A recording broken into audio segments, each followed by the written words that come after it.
अनाज में गंदम, चावल और दालें ऐसी चीज़ें होती हैं जिन्हें अगर हम घर में ज़्यादा मिकदार में ला के रख लें तो एक लंबे अरसे के बाद ये भी ख़राब होना शुरू हो जाती हैं। गंदम और आटे को महफूज करने का बेहतरीन तरीका मैं पहले से शेयर कर चुकी हूँ। आज मैं आपको बताने जा रही हूँ कि हम दालों को किस तरह से लंबे अरसे तक महफूज रख सकते हैं और अगर दालें ख़राब हैं तो उन्हें साफ़ करने का क्या तरीका होता है। इसके अलावा और भी बहुत ही यूज़फुल टिप्स एंड ट्रिक्स हैं जो आप सबके लिए बेहद हेल्पफुल हो सकते हैं। अस्सलाम वालेकुम माय यूट्यूब फैमिली, उम्मीद करती हूँ आप सब खैरियत से होंगे। तो चलिए जी स्टार्ट करती हूँ। तो यहाँ पर मैं आपको कुछ दालें दिखा रही हूँ। देखिए, मंथली ग्रॉसरी में हमारी कोशिश होती है कि कुछ ऐसी दालें ला के घर में रख ली जाएँ। बाज़ औक़ात हमारे पास घर में पकाने के लिए कुछ और ऐसी चीज़ नहीं होती जो कि मार्केट से जाकर लानी पड़े, तो घर में दालें तो होती हैं, कोई ना कोई दाल उठाते हैं और आराम से पका ली जाती है। और हमारे खानों में दालें भी उतनी ही मुफीद हैं जितना गोश्त, चिकन या फिर फ़िश वगैरह। तो देखिए, यहाँ पर मैं आपको लोबिया दिखा रही हूँ। लोबिया के बहुत ज़्यादा बेनिफिट्स हैं। अगर यहाँ पर मैं लोबिया के बेनिफिट्स आपको गिनवाऊँ तो बहुत लंबी वीडियो हो जाएगी। यहाँ पर एक फ़ायदा इसका जो सबसे बड़ा फ़ायदा है वो आपके साथ ज़रूर शेयर करूँगी कि अगर हमारे खून में हीमोग्लोबिन की कमी है तो हमें लोबिया अपनी खुराक में ज़रूर शामिल करना चाहिए। वीक में 1 से 2 बार ज़रूर पकाना चाहिए। लोबिया हो या किसी भी तरह की दाल अगर बहुत ज़्यादा ला के रख ली जाए और लंबे अरसे तक पड़ी रहे तो देखिए इसके अंदर इस तरह से होल्स बन जाते हैं और यही होल्स जो होते हैं ना, ये सुसरी या कीड़े मकोड़ों की जगह होती है। इसलिए जब हम दालें उठा के पकाने लगते हैं ना, तो जो भी दाल पक रही होती है उसे बड़े गौर से देखते हैं कि इसके अंदर कोई होल तो नहीं है। आज मैं यहाँ पर आपके साथ चंद टिप्स ऐसी शेयर करने जा रही हूँ कि अगर हम लोबिया या फिर किसी भी किस्म की दाल को उस तरीके से महफूज कर लेंगे तो कभी भी इनमें कीड़ा नहीं लगेगा। मेरे पास लोबिया बहुत ज़्यादा था, देखिए इसमें थोड़ा बहुत वो काम हो गया जिसका मुझे डर था। तो देखिए इसमें आपको हल्की फुल्की सी सुसरी भी नजर आ रही होगी। गंदम और आटा तो मैंने संभाल लिया, लेकिन मैं लोबिया या दूसरी दालों को संभालना भूल गई। तो देखिए इसमें अब बहुत सारी दाल ऐसी निकल रही है जिसके अंदर होल्स बन चुके हैं। और ये देखिए मैं आपको दिखाती हूँ कि इसके नीचे ये आपको थोड़ा सा खुश्क आटा सा नजर आ रहा होगा। गंदम, दालें या चावल, देखिए जब ये खराब होने लगते हैं ना तो इनकी सबसे बड़ी पहचान यही होती है कि इनके अंदर हमें इस तरह से खुश्क आटा नजर आने लगता है। ये देखिए जैसा कि आपको मैं दिखा रही हूँ, और साथ में इसके सुसरी भी होती है। असल में यही सुसरी जब इन चीज़ों को खाती है तो दालों को खोखला कर देती है और यही दालें खोखले होते हुए आटे की शक्ल बन जाती हैं। देखिए आपके सामने मैंने काफ़ी सारा ये दिखा दिया। चलिए चलते हैं जी, इसको हम किस तरीके से साफ़ कर सकते हैं और महफूज अब हमने किस तरीके से करके रखना है। तो पहले हम सफाई का तरीका देखते हैं।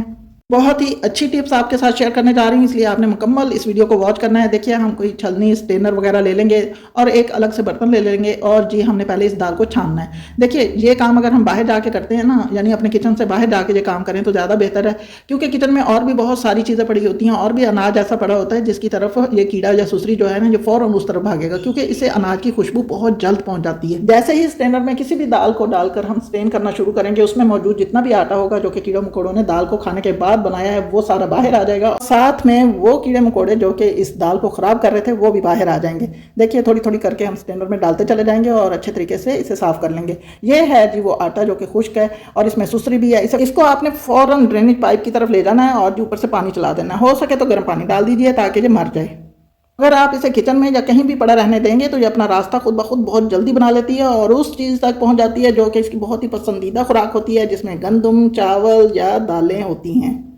लोबिया को साफ करने का पहला स्टेप कंप्लीट हो गया। अब चलते हैं जी नेक्स्ट स्टेप की तरफ। देखिए लोबिया बिल्कुल साफ सुथरा नजर आ रहा है, लेकिन अब हमने इसे महफूज करना है। किस तरीके से करेंगे चलिए मैं बताती हूँ।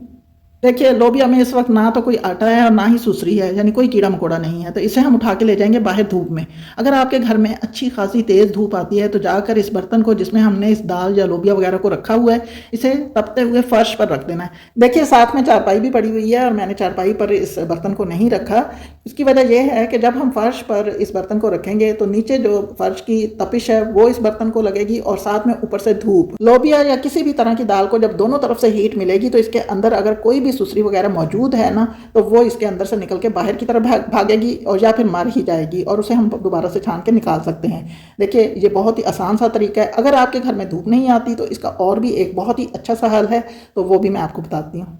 अगर हमारे घर में बहुत ज़्यादा धूप नहीं आती तो हम इस बर्तन को चूल्हे के ऊपर रखेंगे, फ्लेम ऑन कर देंगे और इसे इस तरीके से दाल को ऊपर नीचे करना शुरू कर देंगे। तकरीबन 20 से 30 सेकंड हमने तेज़ आंच पर इस दाल को अच्छे से हीट देनी है। लोबिया के अंदर अगर सुसरी मौजूद है तो वो फ़ौरन मर जाएगी। सुसरियों को हीट बिल्कुल भी पसंद नहीं, यानी ये बर्दाश्त ही नहीं कर सकती और फ़ौरन ही मर जाती हैं। एक बार दोबारा छान लीजिए, हो सकता है थोड़ी बहुत कोई सुसरी इसके अंदर हो, वो निकल जाएगी। अब हमने क्या करना है, 2 छोटे छोटे पीस ले लेने हैं मलमल के। और ये देखिए ये बिल्कुल ही चकोर से और छोटे छोटे से पीस हैं। हमारे घरों में ग्रॉसरी बैग जो आजकल आ रहे हैं, मैंने उसी में से इनकी कटिंग्स ली हैं। तो देखिए अब इसके ऊपर हमने 1-1 स्पून नमक का डाल देना है। आटे को भी महफूज करने का यही तरीका मैंने बताया था, लेकिन उसमें एक चीज़ और साथ रखी गई थी। अगर आपने वो वीडियो नहीं देखी तो आप जाकर मेरे चैनल पर देख सकते हैं। यकीन कीजिए, वो दोनों चीज़ें जब मैंने बहुत ज़्यादा आटा पिसवा कर उसके अंदर रख दी तो पूरा समर सीजन आटा बिल्कुल भी ख़राब नहीं हुआ। तो देखिए, ये जो पोटलियाँ ना, इन्हें हमने रबर बैंड के साथ इस तरह से बांध देना है। हम ले लेंगे पॉलीथीन बैग या जिप लॉक बैग, या हमने कोई कंटेनर अगर बना रखा है दालों के लिए, तो उसमें इन दोनों पोटलियों को दालों के साथ ज़रूर रखेंगे। इस तरह से हमारी दालें कीड़ा लगने से या ख़राब होने से महफूज रहेंगी। अब ये बैग तो मैं एक तरफ रख दूंगी, जो कि मैं आइंदा दिनों में इस्तेमाल करूंगी, लेकिन बाकी लोबिया मैंने रखा है पकाने के लिए, तो उसे मैं किस तरीके से वॉश करूंगी, और वॉश करने के दौरान भी हमने एक ज़रूरी काम करना है। देखिए, जो लोबिया मैं पकाना चाह रही हूँ उसको मैंने पानी में भिगोना है। देखिए, पानी में जब हम इसे भिगोएंगे तो पानी डालते ही हमें इसके ऊपर कुछ सुंडियाँ वगैरह नज़र आ जाएंगी। देखिए, ये वो सुंडियाँ हैं जो कि लोबिया के अंदर मौजूद रहती हैं और निकलती ही नहीं हैं। इनके निकलने का हमें किस तरह से पता चलेगा? तो देखिए, यहाँ पर मैं एक स्पून लूँगी, और स्पून जब मैं इस लोबिया को चलाना शुरू करूँगी पानी में, तो जो सुंडी या सुसरी वाला जो लोबिया होगा वो बिल्कुल पानी के ऊपर तैरेगा, और जो सही लोबिया होगा वो पानी में नीचे बैठ जाएगा। लोबिया की इतनी ज़्यादा प्रोसेसिंग हो गई है कि अब इसमें सुसरी तो बिल्कुल मौजूद है ही नहीं, लेकिन इसमें अभी भी कुछ ऐसा लोबिया बाकी है जो कि फोका है, यानी कि अंदर से खाली है। देखिए, इसे सुसरी ने खाया हुआ था, ये अंदर से बिल्कुल खाली है। ये हल्का था, इसलिए ये पानी के ऊपर तैरने लगा। बस जो लोबिया पानी के ऊपर तैरे उसे हमने निकाल लेना है। ये देखिए, इसके अंदर मैंने होल्स भी दिखाए हैं आपको। उम्मीद करती हूँ आपको मेरी ये टिप बहुत अच्छी लगी होगी। चलती हूँ नेक्स्ट टिप की तरफ, जो कि बहुत ही ज़्यादा यूज़फुल है। देखिए, यहाँ पर मैं आपको ग्लू गन दिखा रही हूँ। ग्लू गन आजकल हर घर की ज़रूरत बन चुकी है, बहुत सारे काम इससे लिए जा सकते हैं। देखिए, आज मैं ग्लू गन के साथ कोई ऐसा काम करके नहीं दिखा रही जो कि कोई डेकोरेशन पीस बनाना हो या किसी चीज़ को चिपकाना हो। यहाँ पर मैं आपको दिखा रही हूँ ईयर रिंग्स। ईयर रिंग्स जो होते हैं ना, इनके पीछे कुछ स्टॉपर्स वगैरह लगे हुए होते हैं। देखिए, बाज़ औक़ात हम जब इनको लेकर आते हैं तो स्टॉपर बिल्कुल भी नहीं होते हैं, तो गुम हो जाते हैं। अचानक घर से कहीं बाहर जाना पड़ जाए या किसी फंक्शन में जाना पड़ जाए, किसी पार्टी दावत वगैरह में जाना पड़ जाए, तो हमने ईयर रिंग्स तो पहनना ही है ना, तो स्टॉपर नहीं है तो हम ये कैसे पहनेंगे? तो जी, ये देखिए, मैं आपको बहुत ही आसान सा तरीका आपके साथ शेयर करने जा रही हूँ कि अगर हमारे पास स्टॉपर नहीं है तो हमें परेशान होने की बिल्कुल भी ज़रूरत नहीं है। देखिए, इसके पीछे जो स्टॉपर है ना वो गुम हो चुके हैं, तो इसका बहुत ही अच्छा हल मैं आपके साथ शेयर करने जा रही हूँ। आपने उठानी है जी ग्लू गन, और ग्लू गन को हम एक तरफ कर देंगे, हमें सिर्फ चाहिए ग्लू। तो देखिए, ये एक लंबी सी पाइप होती है, ये सारी ग्लू होती है, तो ये हीट के साथ हम ग्लू गन के ज़रिए से इस्तेमाल करते हैं। देखिए, हमें ग्लू गन की बैक साइड से ग्लू की जो पाइप है आपको नज़र आ रही होगी, इसमें से हमें थोड़ी सी ग्लू चाहिए होगी, और हम इसे किस तरीके से निकालेंगे? हम इसे काटेंगे। इसके लिए मैंने कटिंग बोर्ड ले लिया है। अगर आपके पास कटिंग बोर्ड नहीं है तो आप कोई प्लेट भी ले सकते हैं, या फिर नीचे फर्श पर रख के भी इसे काट सकते हैं, क्योंकि इसे आसानी से हम नहीं काट सकते, बहुत ही ज़्यादा हार्ड होती है ये ग्लू। बस जी, अब हमें ये स्टॉपर मिल गया। इसी तरह से हम एक और पीस निकाल लेंगे। ये स्टॉपर उन स्टॉपर से कहीं ज़्यादा स्ट्रॉन्ग, मजबूत और पायदार होते हैं जो हम बाहर से मार्केट से मंगवाते हैं। ईयर रिंग्स के हुक चाहे बारीक हों मोटे हों, तो ये ग्लू गन के जो ग्लू है ये बहुत ही ज़्यादा पायदार होने की वजह से ये देखिए बहुत अच्छे तरीके से इसमें फिक्स हो जाते हैं।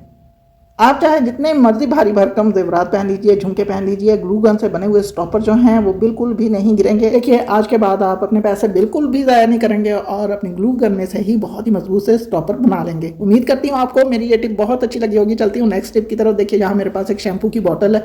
शैम्पू की बॉटल्स हर घर में ही मौजूद होती हैं। शैम्पू की बॉटल का ऊपर वाला हिस्सा काट देंगे। देखिए, शैम्पू की बॉटल जो है ना, इन्हें ज़ाया मत कीजिए। आज के बाद जब आप ये चीज़ देखेंगे तो आप कभी भी शैम्पू की बॉटल को बेकार नहीं जाने देंगे। देखिए, इसके ऊपर इतना अच्छा रैपर है, मेरा नहीं दिल कर रहा कि मैं इस रैपर को इसके ऊपर से उतार दूं। देखिए, इस शैम्पू की बोतल को अब हमने 1-1 इंच के बाद तकरीबन 4-4 इंच की लंबाई में बराबर के कट्स लगा लेने हैं, और इस तरह से ये देखिए आपके सामने इस तरह से हमने इसके कट्स लगा लेने हैं। अब इन कट्स को हम टर्न कर लेंगे। टर्न करने के बाद देखिए, आपके पास ग्लू गन है या फिर आपके पास समझ बॉन्ड है, कोई भी अच्छी सी ग्लू है, उसके साथ हम इसे इस तरीके से लगा देंगे। मेरे पास ये एल्फी है, मैं एल्फी के साथ ज़्यादा चीज़ों को मजबूती से तैयार करती हूँ। तो ये देखिए, यहाँ पर मैं एल्फी लगा रही हूँ, और लगा किस तरीके से रही हूँ कि मैंने एक लिया है जी कॉटन बड, और उस पर से मैं थोड़ी थोड़ी एल्फी लेती हूँ और यहाँ पर ला के लगा देती हूँ। इस तरह से एल्फी ज़ाया भी नहीं होती और जाके सेम उसी जगह पर जाकर लगती है जितनी हमें चाहिए होती है।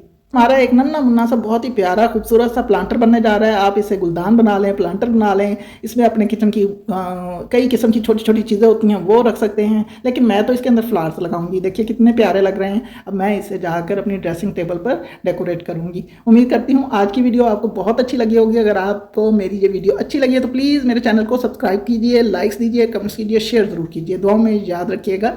अल्लाह हाफिज़।